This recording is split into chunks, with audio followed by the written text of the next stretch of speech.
No vídeo de hoje, conheça 5 ataques de ursos tão violentos e inesperados que até os investigadores mais experientes ficaram chocados. Número 1. O massacre silencioso no Alasca. Não houve manchetes, nem coletivas de imprensa. Apenas barracas rasgadas, cápsulas disparadas e marcas de garras nas árvores. Essa é a história do urso pardo que matou 5 agentes da lei em apenas 7 minutos. Era uma manhã fria de setembro de 2016. A região selvagem do Parque Nacional Wrangell-St. Elias, no Alasca, estava coberta por névoa. Às 5h37 da manhã, um alarme disparou com 3 estalos metálicos. Em 7 minutos, 5 oficiais estavam mortos, vítimas de uma das máquinas de matar mais perfeitas da natureza. A equipe tática havia percorrido mais de 25 quilômetros pelo interior do parque, investigando a atividade ilegal de caça. Estavam seguindo rastros deixados por quem havia matado e enterrado parcialmente um urso Kodiak, usando iscas para atrair outros animais. Pegadas recentes e cápsulas de munição usadas indicavam que estavam próximos. Mas havia algo mais. Enormes pegadas de uma fêmea de urso pardo, ainda ativa na área. A equipe era formada por pessoas com experiências diferentes. O sargento Robert Kersh, de 45 anos, era o mais experiente, calmo e calculista T.J. Ray, de 36, ex-paraquedista de combate a incêndios, era agressivo diante do perigo. Dennis Ngo, de 32, vinha do controle animal e seguia os protocolos à risca. Janai Myers, de 29, tinha formação em biologia e estava em sua primeira missão em campo. Cal Hollis, de 40, disciplinado e religioso, fazia apenas sua segunda expedição. Junto a eles estava Eric Layton, civil de 39 anos, planejador de incêndios florestais do parque. Ele não era armado, nem fazia parte da equipe de aplicação da lei. Estava ali para mapear futuras rotas de drones sobre trilhas de caça. Dormia separado do grupo, sob uma lona azul entre 2 árvores. Depois, contou que sequer prestou atenção aos protocolos de segurança. Estava apenas observando e registrando. O acampamento foi montado a cerca de 180 metros do local da isca, com alarmes de fio acionável. Apenas um rifle pesado foi entregue com o primeiro carregamento de suprimentos. O resto do grupo contava com armas curtas e sinalizadores. Um segundo carregamento com armamento mais robusto foi adiado por causa das condições climáticas e restrições no transporte aéreo, algo comum nessas missões. A equipe seguiu mesmo assim, acreditando que a ursa já havia se afastado. Esse erro custaria caro. Às 5h37, o alarme no lado noroeste tocou. Hollis, que estava mais próximo, foi verificar. Layton, do abrigo, ouviu ele chamar baixo. E depois, um grito agudo, interrompido subitamente, recorreu na direção do som sem hesitar. Layton abriu o zíper da barraca e olhou através da tela. Viu Ré desaparecer entre as árvores. Então, de repente, aconteceu. Ursos pardos têm patas com garras de até 10 centímetros, capazes de abrir um corpo com um único golpe. Sua mordida supera 800 quilos por centímetro quadrado, suficiente para esmagar uma bola de boliche. Quando feridos ou protegendo comida, tornam-se ainda mais perigosos. A ursa acertou Ré com força brutal, lançando-o contra um tronco com um estalo alto. Com o corpo caído, ela cravou os dentes em seu ombro e o arrastou. Ngo disparou um sinalizador, iluminando a cena com uma luz vermelha fantasmagórica. Myers gritou. Kersh levantou o rifle .375 e disparou 2 vezes. Os tiros erraram, pois a ursa se escondeu atrás da vegetação. Usando o terreno a seu favor, ursos pardos sabem se camuflar, mesmo em vegetação densa. Myers mal começava uma chamada no rádio quando foi atacada pelas costas. Kersh se virou e finalmente acertou um tiro no pescoço da ursa, espirrando sangue nas árvores. Layton viu quando ela se ergueu, ferida, mas não vencida. A dor a tornou ainda mais agressiva. Ngo tentou correr, mas a ursa o alcançou com precisão. O ataque foi rápido e brutal. Os golpes esmagaram suas costelas mesmo sob o colete de proteção. O grito foi silenciado quando a mandíbula da ursa quebrou sua inferior Kersh. Agora sozinho diante da fera, recuou em direção ao quadriciclo da equipe. O rifle ainda erguido, mas o ferrolho estava entortado, provavelmente pelo impacto, tornando-o inútil. A ursa havia sumido. Mas Layton sabia que não tinha acabado. A ursa atacou Kersh por trás, jogando-o contra o quadriciclo e cortando sua garganta em um único golpe. Depois, ficou sobre o corpo, cheirando o ar. Layton, imóvel, viu a ursa olhar em sua direção, farejar e então cambalear de volta à área da isca, deixando um rastro de sangue. Do início do ataque ao último assassinato, tudo durou menos de 7 minutos. A apenas 6 metros do grupo, sob sua lona, Eric Layton permaneceu em silêncio. Contaria depois que ouviu tudo: os gritos, os galhos quebrando, o chiado do rádio. Viu a silhueta da ursa quando o sinalizador iluminou a floresta. Depois, se escondeu debaixo do equipamento e não se moveu. Especialistas afirmaram que a ursa o ignorou porque ele não se moveu, não emitiu som e estava longe da isca. O ataque foi provocado por estímulos diretos. 2 guardas civis chegaram às 8h12 da manhã para o resgate programado. Encontraram as barracas rasgadas, o rádio ainda transmitindo ruído, trilhas de sangue e arrastos. O rifle estava emperrado, com o ferrolho torto. Marcas de garras nas árvores chegavam à altura do peito. Sob a lona, encontraram Layton, pálido, tremendo, segurando um caderno de anotações. Seguindo o rastro de sangue, localizaram a ursa caída entre musgo e terra revolvida. O tiro no pescoço finalmente causou sua morte, menos de 1 hora após o último ataque.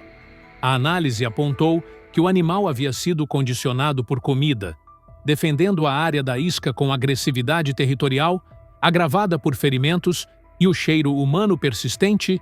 Nenhuma foto foi divulgada. O relatório oficial mencionou apenas um incidente fatal com a vida selvagem. Layton não deu entrevistas e foi transferido para a função administrativa em Anchorage. Os funerais foram discretos. A família de Myers recusou qualquer contato com a imprensa. Hollis foi sepultado em Palmer. As cinzas de Rhea foram espalhadas em Denali. Os pais de Ngo não quiseram cerimônia. Kersh não recebeu homenagens. O local da isca nunca foi associado a suspeitos. As cápsulas eram impossíveis de rastrear e as câmeras da trilha haviam sido apagadas. Esse grupo tinha treinamento e armamento, mas nem isso foi suficiente. Número 2. O fotógrafo solitário de Montana.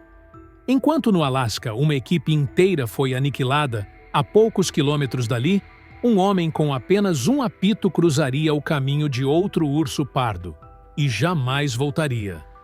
Era 17 de agosto de 2015. O calor do final do verão fazia o ar tremer nas encostas da Floresta Nacional de Gallatin, em Montana. Em algum ponto ao norte da Thompson Ridge, James Jimmy Kroll caminhava sozinho entre as árvores, com uma câmera no peito e um sanduíche embrulhado em papel alumínio. Naquela noite, o que restaria de seu corpo teria que ser levado embora em 2 sacos separados.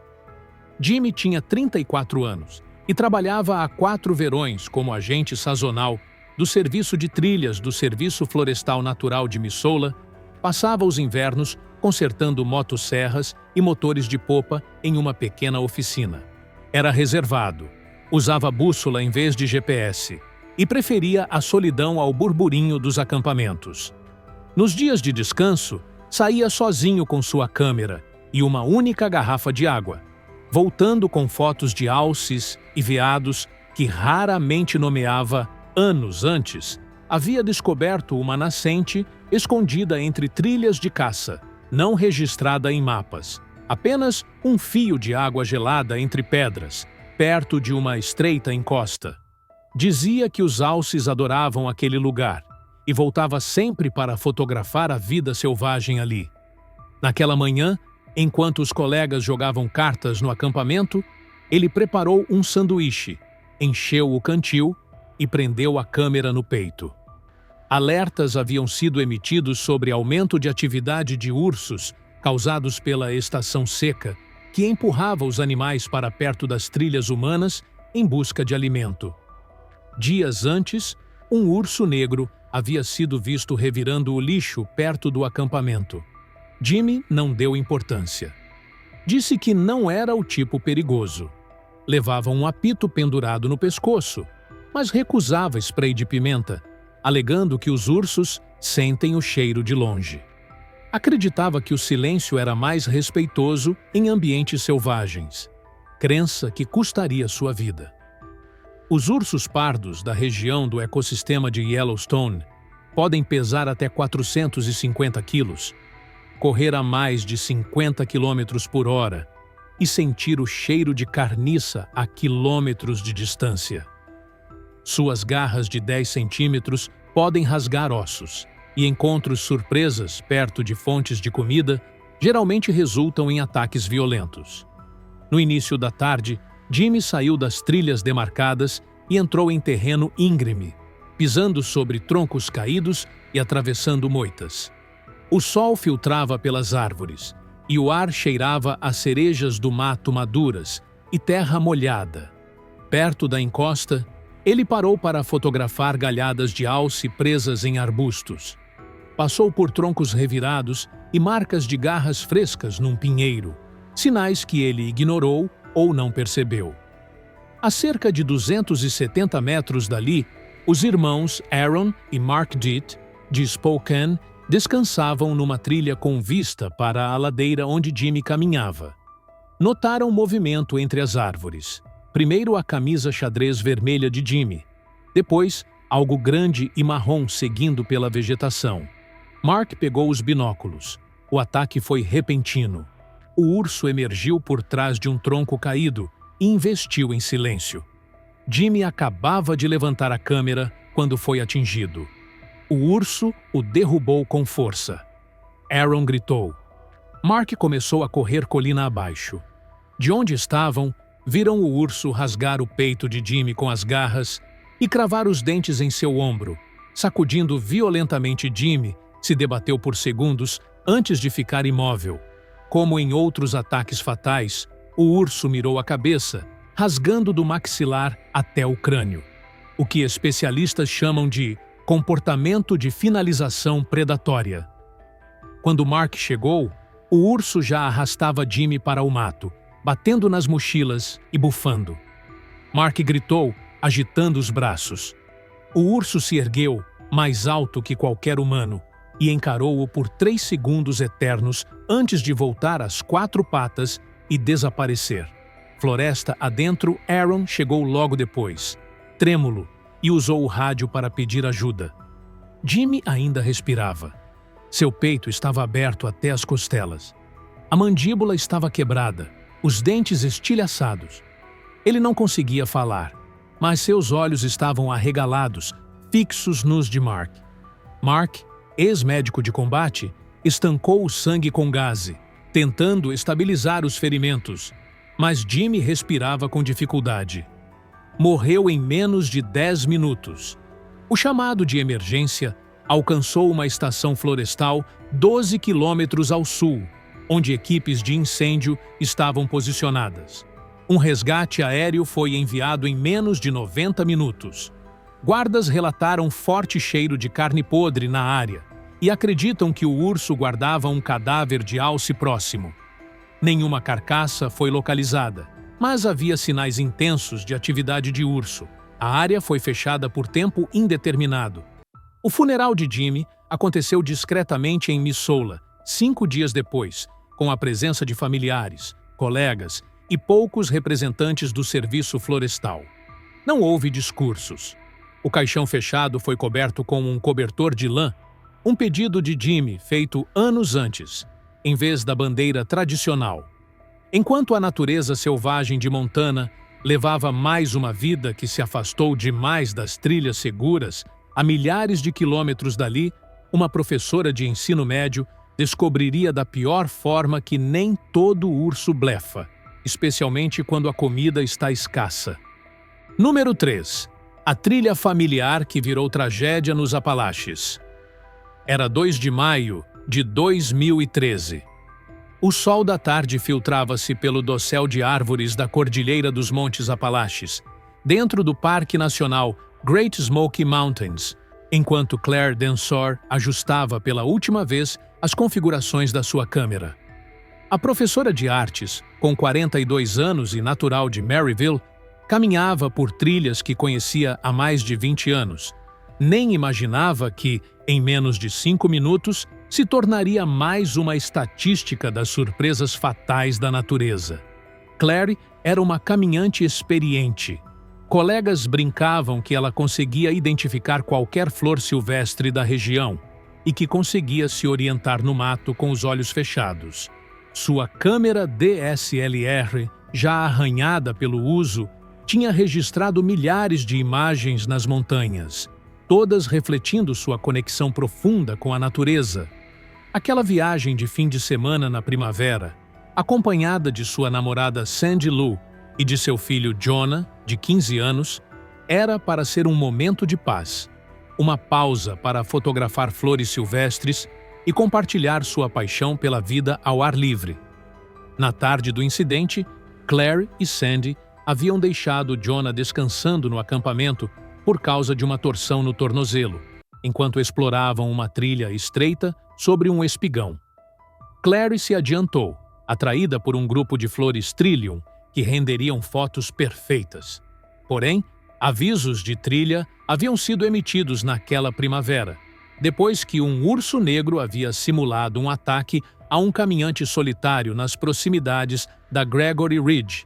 Apesar de menores que os ursos pardos, os ursos negros dos Smokies podem pesar até 220 quilos e quebrar o pescoço de uma pessoa com um único golpe.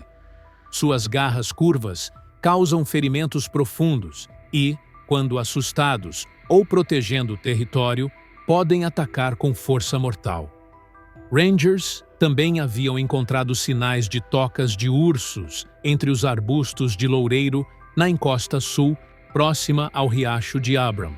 Mas Claire, confiante na própria experiência e familiaridade com o terreno, ignorou os alertas com seu otimismo característico. Ela não carregava spray de pimenta, confiando apenas em um apito e no seu conhecimento do comportamento de ursos para se proteger. Por volta das 17h03, Sandy ouviu um estalo alto vindo do fundo da trilha, seguido de um grito de Claire, abafado pela distância e pela geografia do local. Em seguida, um som que fez seu sangue gelar. Sandy correu em direção ao barulho, esperando encontrar Claire caída após uma escorregada. Mas, ao chegar à beirada do barranco, viu uma cena que jamais esqueceria. Claire estava na encosta abaixo, parcialmente encoberta pela vegetação. Um grande urso negro estava sobre ela. O animal havia surgido de um matagal de loureiros, onde provavelmente descansava, e a atingiu de lado com força brutal. Ela foi lançada contra um tronco caído, o braço levantado em tentativa de defesa, enquanto as garras do urso atravessavam seu casaco e carne. A mandíbula do animal cravou-se no braço esquerdo, sacudindo violentamente. Sandy gritou e jogou sua garrafa d'água. Depois, pegou um galho grosso e o atirou ladeira abaixo. O urso parou por um instante, ergueu a cabeça e ficou em pé para avaliar a ameaça. Seus ombros largos e o pelo grosso da primavera o faziam parecer ainda mais imponente. Mas, ao invés de recuar, o urso voltou à posição normal e agarrou Claire pelo tronco, arrastando-a para dentro da vegetação mais densa, onde samambaias e arbustos esconderam ambos. Os gritos de Claire ecoaram pela floresta e depois cessaram abruptamente. Sandy desceu um trecho da encosta, mas a vegetação era espessa demais. Tremendo, ativou o sinalizador de emergência preso ao cinto. O pequeno aparelho chamou ajuda, que infelizmente chegaria tarde demais. Às 18h47, 2 guardas florestais da patrulha de campo chegaram armados e com equipamentos de primeiros socorros encontraram o corpo de Clary, a cerca de 27 metros morro abaixo, parcialmente escondido por folhas e galhos. Seu tronco e pescoço apresentavam trauma severo, com perfurações profundas e cortes que mostravam a violência do ataque. Um encontro curto, mas devastador, com uma das criaturas mais letais da natureza. A investigação não encontrou nenhum motivo claro para o ataque.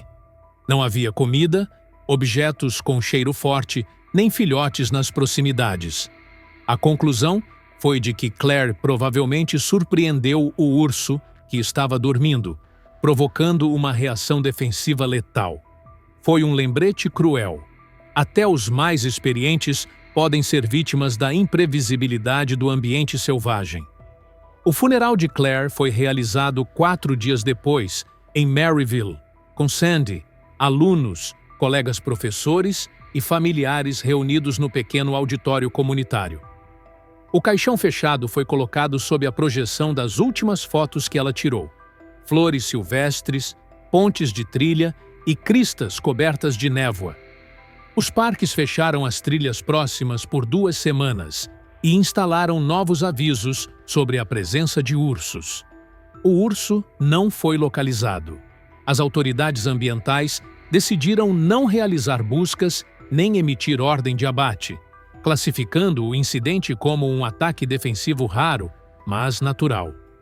As montanhas do Tennessee provaram que até trilhas familiares podem se tornar mortais, sem qualquer aviso.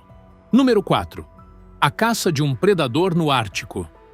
Em 10 de julho de 2018, sob a luz constante do Sol Ártico, Gary Holtz, um pesquisador de 28 anos, partiu para instalar uma última câmera perto da Baía Resolute, no Canadá. Mal sabia ele que estava entrando no território do predador terrestre mais eficiente do planeta, o urso polar.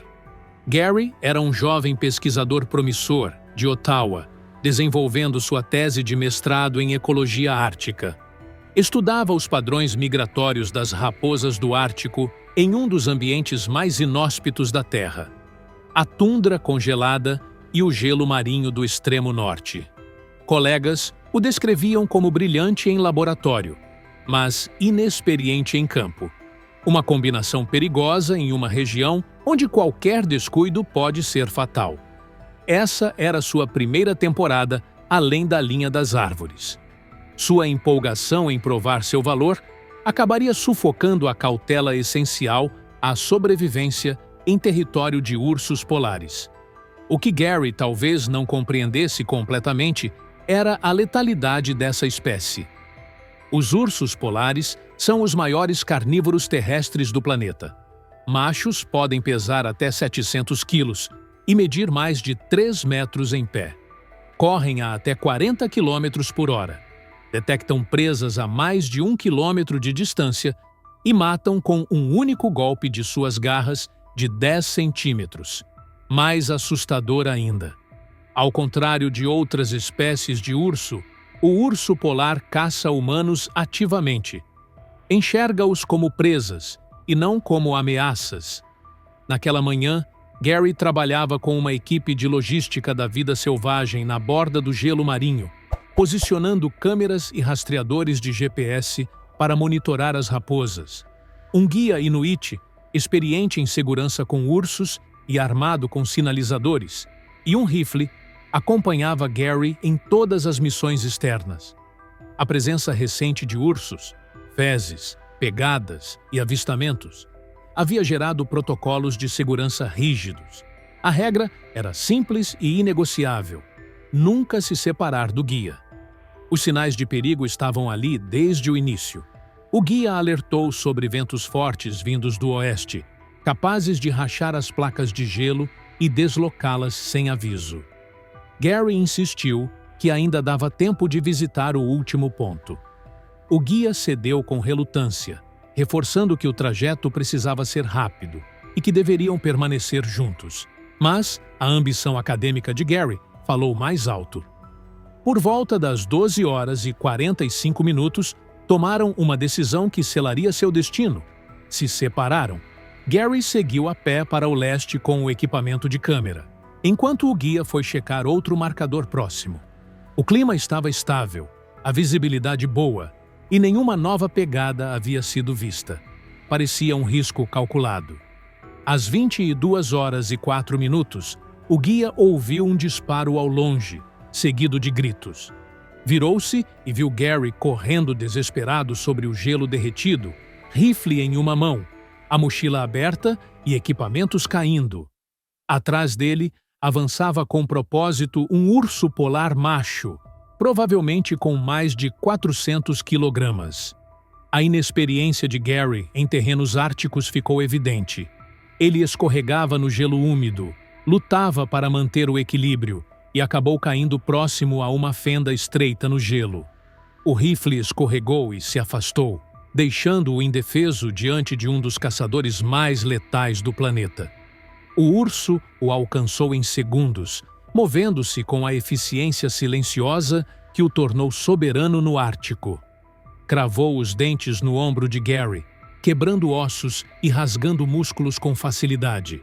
Depois, o arrastou por cerca de 10 metros até um acúmulo de neve e gelo, em um comportamento típico de predadores que escondem suas presas antes de consumi-las. O guia lançou um sinalizador, cuja luz intensa fez o urso hesitar por um momento. Mas ele não largou Gary. Um segundo sinalizador foi disparado enquanto o guia gritava e avançava lentamente, seguindo os protocolos para afastar ursos agressivos. O urso finalmente recuou, sumindo atrás de uma elevação esculpida pelo vento. O guia acionou imediatamente o resgate, que chegou em menos de 1 hora, mas já era tarde.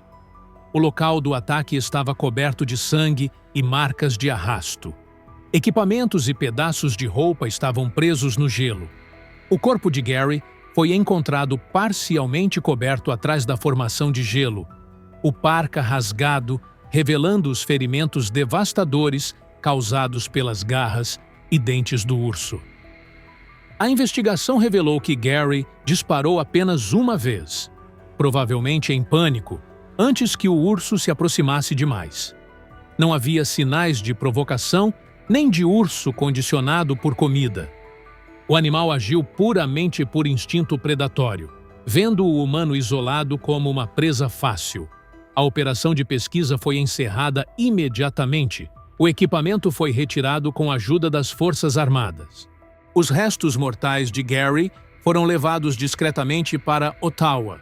A tragédia foi tratada com o protocolo burocrático comum em incidentes fatais em regiões remotas.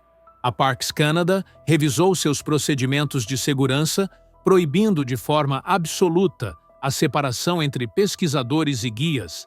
Sob quaisquer circunstâncias, o gelo do Ártico levou mais uma vida de quem ignorou os alertas dos que conhecem suas regras. Essas histórias não são apenas relatos de horror na natureza. São lembretes cruéis de que, por mais que a gente admire e explore o mundo selvagem, ele nunca deixa de ser selvagem. Experiência, equipamentos, preparo. Às vezes, nada disso é suficiente quando se cruza o caminho de um predador no momento errado. Respeitar o ambiente natural é mais do que seguir regras. É entender que ali nós somos os intrusos. Se tiver gostado do vídeo, deixe seu like, comente abaixo o que achou e inscreva-se em nosso canal para acompanhar todas as novidades. Te encontro em um desses vídeos que estão aparecendo agora na sua tela. Cuidem-se, pessoal!